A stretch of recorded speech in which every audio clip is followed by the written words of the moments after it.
వచ్చినాం. ఆ రోజు కొన్ని విషయాలు చెప్పినాం. ఆ చెప్పిన విషయాలు మీరు ఏమి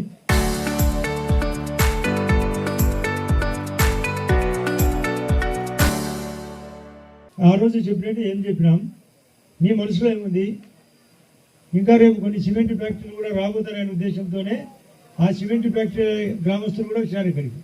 పక్కన భీమగూడెం కావచ్చు, బూదిమాపురం కావచ్చు, ఆ పక్కన ఎస్సుపలపాడు కావచ్చు, కొందరైతే తొరాములో రమ్మనే దమ్మనంజాల కర్మలవారిపల్లె వాళ్ళు కూడా వచ్చారు.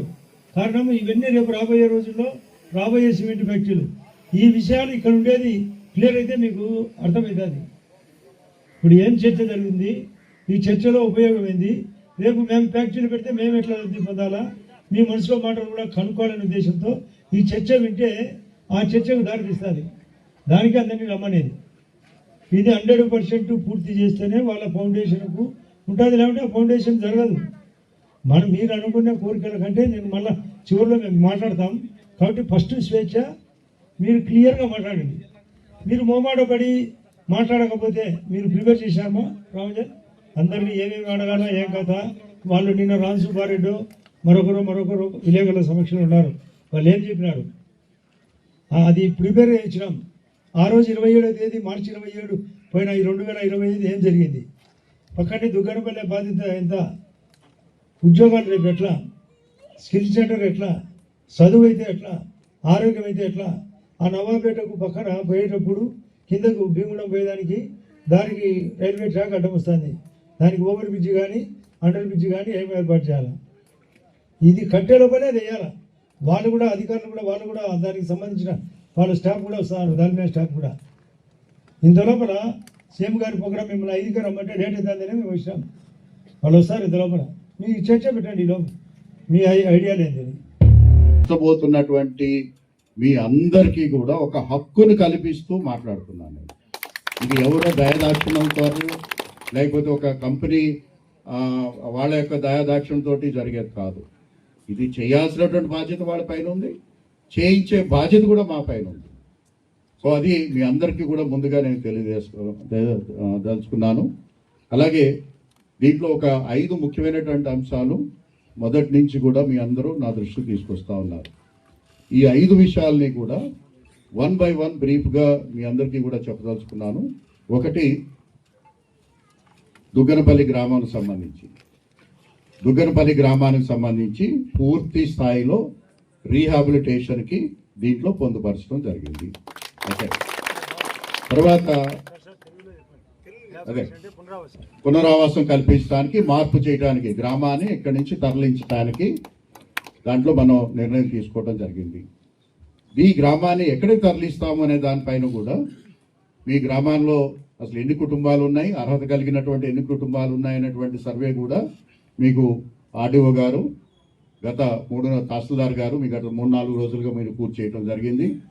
అలాగే ఏ గ్రామాన్ని ఎక్కడికి తరలించాలనే దానిపైన కూడా మీ గ్రామానికి ఒక 2 ఆప్షన్స్ కూడా భూములను ఐడెంటిఫై చేసి మీకు ఇవ్వటం జరిగింది. దాంట్లో మీరందరూ కూడా నేను కోరుకునేది ఏంటంటే అవకాశాన్ని ఇవ్వటం జరిగింది. దీంట్లో మిమ్మల్ని అందరినీ కోరుకునేది ఏంటంటే, నీ పేరేంటమ్మా? వినోద్. నువ్వు చేయాల్సిన సహకారం ఏంటంటే గ్రామస్తులందరినీ కూడా కూర్చోబెట్టుకొని ఆ చూపించినటువంటి 2 స్థలాలకు వెళ్ళండి. ఏది మీకు అనుకూలంగా ఉంటుందో, ఏది మీకు భవిష్యత్తుకి అనుకూలంగా ఉంటుందో దాన్ని మీరు ఎంపిక చేసుకున్నట్టయితే, ఆ ఎంపిక చేసుకున్న తర్వాత మీరు మీ గ్రామం లేకపోతే అలిగేషన్స్ కానీ చేస్తూ వచ్చారు. అయితే వాటన్నిటికీ మేము స్పందించదలుచుకోలేదు. ఎందుకంటే మేము స్పందించేది ఏదైనా కూడా పని ద్వారా లేకపోతే పేపర్ ద్వారా మాత్రమే. ఆ రోజు ఏదైతే మీ అందరి ముందు మీ అందరి తరఫున నేను ఏదైతే మాట్లాడటం జరిగిందో, ఆ మాట్లాడటానికి కావలసినటువంటి కమిట్మెంట్ కంపెనీ తరఫు నుంచి ఖచ్చితంగా నాకు రిటర్న్ కమిట్మెంట్ ఇస్తే తప్పించి నేను మీ దరఖాస్తుని కడప కలెక్టరేట్ నుంచి ఢిల్లీకి పంపించను అని దగ్గర 3 నెలల పాటు వాళ్ళతోటి ఒక రకంగా నేను యుద్ధం చేశాను. ఎందుకంటే వారు మిగిలినటువంటి ప్లాంట్లో ఎక్కడ కూడా ఇటువంటి నిర్ణయాలు ఇంత డబ్బు ఖర్చు పెట్టినటువంటి దాఖలాలు లేవు.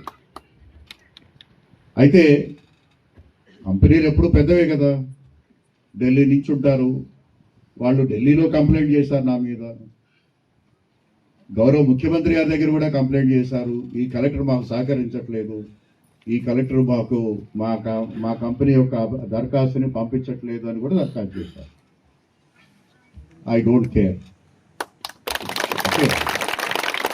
నేను ప్రజల తరపున ప్రజల కొరకు ఒక ప్రభుత్వ అధికారిగా, ఒక జిల్లా కలెక్టర్గా ప్రభుత్వాన్ని రిప్రజెంట్ చేస్తూ మీకు చెప్పినప్పుడు దాన్ని 6 అయినా 100 అయినా 106 అయినా కూడా నెరవేర్చాల్సినటువంటి ప్రాథమిక బాధ్యత నా భుజాల మీద ఉంది.